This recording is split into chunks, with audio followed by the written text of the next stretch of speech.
memulai perubahan yang damai, perubahan yang bermutu. Tapi temanya tetap perubahan itu, tetap revolusi akhlak, dan merawat Indonesia dengan aspek moral, kan itu pikiran dari Gatot dan pikiran dari Pak Rizik Syihab. Nah, saya menganggap bahwa pertemuan tadi itu merupakan momentum yang melibatkan banyak pikiran baru. Dan kita dengar bagaimana Habib Rizik menerangkan satu upaya untuk memanfaatkan persaudaraan yang dia sebut ukhuwah di tingkat global, di tingkat nasional, dan tentu dengan komunitas agama itu. Lalu saya ingatkan bahwa juga ada persaudaraan baru, yaitu mereka yang beroposisi melalui YouTube. Itu juga adalah persaudaraan itu. Saya beri nama itu Ukhuwah YouTubia. Wah, di antara. Ya. Wah, dahsyat ini. Ya. Ya kan tadi ada tiga kan disebut ya. Jadi ukhuwah basyariah dunia gitu, ukhuwah watoniyah sesama anak bangsa, kemudian ukhuwah Islamiyah. Jadi Anda menambah lagi ukhuwah YouTubia begitu ya. Nah, ini ya, itu persahabatan di antara para pengguna YouTube, karena karena disitulah sebetulnya politik diperlihatkan secara terang-terangan. Karena di luar YouTube kan politik dikendalikan oleh hegemoni, oleh mainstream, istana, buzzer segala macam tuh. Jadi kita perkuat bagian itu. Nah, Rocky Gerung Official, FNN juga itu bagian dari ukhuwah YouTubia. That's the point. Gitu. Untuk merenggangkan sedikit ketegangan. Karena pasti tadi ada aparat biasa, polisi, tentara itu berupaya untuk memantau secara dekat. Tapi karena acara sedang berlangsung, maka pintu ditutup. Setelah sesinya selesai, mulai masuk pada sesi baru, pintu dibuka, diminta supaya juga aparat polisi dan tentara silakan masuk, kita diskusi sama-sama itu. Tapi nggak ada yang masuk, hanya memotret-motret. Jadi mungkin setelah itu ada rapat evaluasi bahwa nggak ada apa-apa, itu cuman webinar, dan nggak ada baliho yang perlu diturunkan karena semuanya melalui jaringan satelit. Jadi bagaimana mungkin baliho diturunkan kalau digantung di satelit gitu. Gitu. Nah, saya juga tadi sempat mengikuti itu. Justru saya menangkap kesan sebenarnya Habib Rizik Syihab ini terutama banyak disalahpahami gitu ya. Dan kemudian juga ada kelompok-kelompok yang mencoba membesar-besarkan persoalan sehingga Habib Rizik Syihab di cornering, di pojokkan menjadi sangat kanan luar gitu, sangat radikal. Anda sendiri punya kesan seperti itu tidak, Bung Rocky, setelah dia? Tadi dia uraikan satu hal yang mungkin orang perlu pelajari, bahwa Habib Rizik tidak memposisikan diri secara eksklusif. Dia menyebut berbagai elemen yang menyumbang pada perjuangan mendirikan Indonesia. Itu bukan hanya Islam, ada agama lain, semua etnis. Jadi tadi semacam kuliah universal untuk mengingatkan bahwa bangsa ini tidak boleh pecah karena perbedaan agama, karena perbedaan etnis atau hal-hal semacam itu. Nah, karena itu Habib menerangkan fungsi dari Pancasila itu. Satu persatu dia kupas dengan dalam, kendati singkat-singkat, sehingga orang dapat kesan bahwa Habib betul-betul mengerti bagaimana merekatkan bangsa ini dengan Pancasila itu. Jadi itu sebetulnya satu poin yang mudah-mudahan direkam dengan baik oleh aparat intelijen, sehingga bisa dijadikan bahan untuk menilai siapa sebetulnya Habib Rizik itu. Saya kira itu kuliah yang bagus tadi. Pertama kali diterangkan di situ bahwa Pancasila itu dimaksudkan untuk menghasilkan akhlak.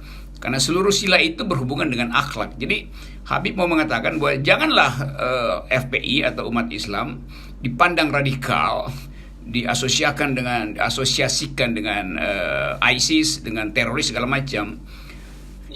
Jadi itu poin yang penting saya kira untuk mengubah cara pandang intelijen atau cara pandang kekuasaan terutama terhadap profil dari Habib Rizik. Habib Rizik saya kira dia tadi sangat bagus membuat diskursus bahwa FPI adalah bagian dari upaya untuk menghasilkan Indonesia. Ya, Bung Rocky, sebenarnya kan sudah banyak pihak yang bersaksi, bahkan termasuk kita sebut sebelumnya media internasional melihat bahwa terjadi semacam metamorfose dari FPI dan Habib Rizik Syihab ini, dari gerakan yang tadinya memang kesannya garang gitu di jalanan berubah menjadi gerakan kemanusiaan gitu. Tetapi tetap saja ada upaya, ada stigmatisasi gitu, bahwa dia ini radikal kanan dan sebagainya. Dan kalau kita ingat pola-pola semacam ini kan sebenarnya selalu digunakan rezim juga di masa lalu, pada masa terutama Orde Baru, untuk membuat stigma sehingga muncul ada dulu ekstrem kanan, ekstrem kiri, dan formula itu kelihatannya masih terus berlanjut sampai sekarang. Ya, itu anehnya tuh. Habib Rizik berubah, FPI berubah, formula negara tetap sama dalam memandang Habib Rizik kan. Ya. Jadi kayak nggak ada buku lain yang dipunyai istana untuk membaca Habib Rizik gitu. Jadi perubahan politik dunia juga dipahami oleh Habib Rizik. Perubahan statistik pemilu di Indonesia dipahami oleh Habib Rizik. Duel argumen dimaksudkan untuk menghasilkan diskursus baru. Jadi seolah-olah bangsa ini atau bukan bangsa sebetulnya, kekuasaan ini nggak punya cara untuk menyusun kembali legitimasinya selain memojokkan seseorang supaya seolah-olah legitimasinya balik gitu. Dan itu udah nggak mempan karena makin lama Habib Rizik makin diterima di dalam komposisi politik yang majemuk itu. Tadi kurang lebih datanya ada 11 ribuan di awal yang ngikuti YouTube itu dari Aceh sampai Papua dan luar negeri. Dan itu kan menunjukkan orang ingin tahu apa sebetulnya pikiran Habib Rizik terhadap Indonesia itu. Kalau Gatot orang udah tahu bahwa Gatot jelas pernah memimpin lembaga negara yang punya urusan dengan keamanan, karena itu kebangsaan Gatot itu nggak perlu dipertanyakan tuh. Kegigihan dia untuk berupaya mengingatkan pemerintah, terus menerus berupaya supaya reformasi TNI dilanjutkan, demikian juga kepolisian, itu pikiran Gatot yang sudah final gitu. Dan kita bisa uji bahwa dia memang berhasil menanamkan kader-kadernya, karena itu dia ingin agar supaya unit-unit TNI itu betul-betul menjadi profesional. Nah sekarang Habib Rizik menambahkan poin bahwa dia mengerti Indonesia, dia mengerti Pancasila tuh, dia mengerti apa sebetulnya yang dimaksud dengan revolusi akhlak, yang bukan berarti kekerasan itu. Jadi ada saling melengkapi antara dua tokoh itu, dan ini sebetulnya yang tidak diinginkan oleh kekuasaan. Jadi cara kekuasaan untuk sebetulnya mengadu domba atau memisahkan elemen-elemen dalam masyarakat supaya mudah dikendalikan, itu tidak akan berhasil. Itu kan politik divide et impera yang dalam versi baru, dalam versi 4.0 sebetulnya. Yang sebetulnya dengan mudah orang tangkap bahwa mengapa oposisi itu yang sekarang diwakili oleh KAMI dan FPI itu harus dikendalikan untuk apa? Kan nggak ada kriminal yang dibuat oleh FPI, nggak ada makar yang dibuat oleh KAMI. Jadi orang sekarang mulai paham bahwa kekuasaan itu nggak punya manual baru untuk membaca keadaan, yang ada adalah manual lama itu. Gitu tanggapan saya. Ya. Artinya apakah bisa kita simpulkan sebenarnya yang disebut politik aliran itu justru sekarang pemerintah yang menggunakan itu gitu. Karena selama ini kan selalu stigma politik aliran itu selalu dinisbahkan pada kelompok-kelompok Islam.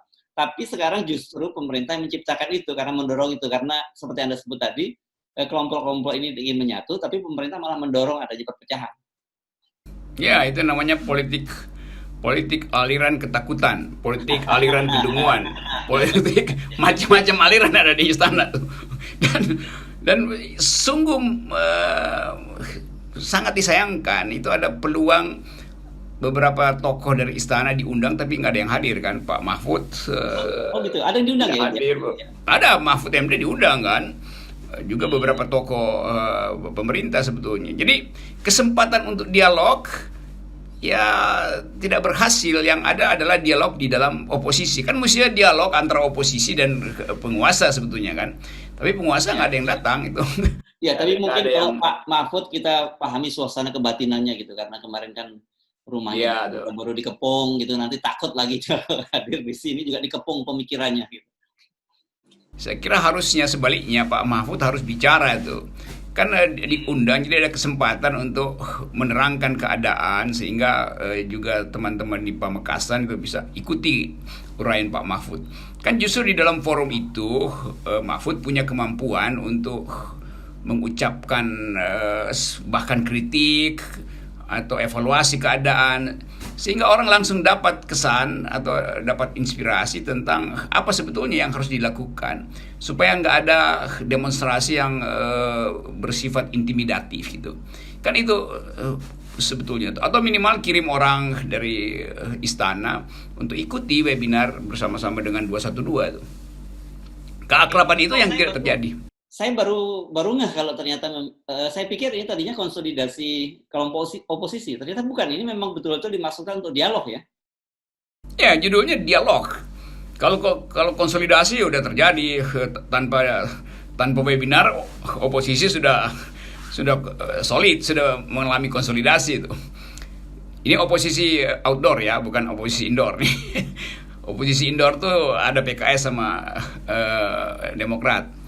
Jadi terlihat bahwa kelompok ini, kelompok FPI atau 212 khususnya itu, tetap dicurigai oleh kekuasaan. Dan ini yang menghalangi dialog sebetulnya. Padahal tema kita kemarin tadi itu adalah dialog nasional itu.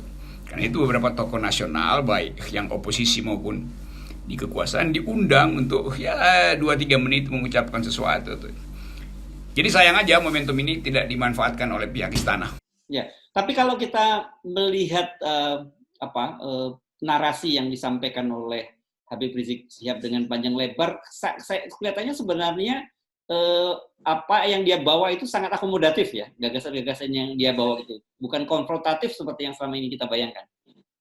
Betul, itu narasi Habib Rizik sangat diplomatis sebetulnya, mengundang diplomatis dalam arti baik itu, mengundang pembicaraan terbuka dengan kekuasaan itu dan nggak ada bayangan Habib Rizik sebagai singa panggung itu betul-betul sebagai intelektual tuh. Biasanya kan begitu ada mic Habib Rizik itu nggak tahan dia mesti ngoceh terus menerus dan retorikanya makin lama makin tinggi. Jadi Habib bisa bedakan antara pidato di depan mic di jalan dan masuk di dalam suasana akademis itu. Nah tadi itu sangat akademis sehingga orang mengenal sebut aja ciri lain dari Habib Rizik yang bisa dengan tenang menguraikan problem tanpa teks dan berupaya untuk mengirim pesan pada kekuasaan bahwa kita satu bangsa, kita nggak boleh pecah. Kita harus menatap masa depan dengan kemampuan untuk saling memperkuat. Itu sebetulnya undangan intelektual untuk berdialog tentang masa depan Indonesia. Jadi Habib ucapkan itu dengan cara yang sangat meyakinkan dan bahkan ditambahkan dengan cara yang bermartabat itu. Ya, oke. Jadi saya dapat poinnya kalau tadi Habib Rizik memaparkan pentingnya 3 ukhuwah tadi, ukhuwah basyariah itu dunia tadi, ukhuwah watoniyah sebagai anak bangsa, ukhuwah islamiyah sebagai orang Islam, bagian dari bangsa ini juga. Dan Anda, Habib Rocky Gerung menambahkan dengan ukhuwah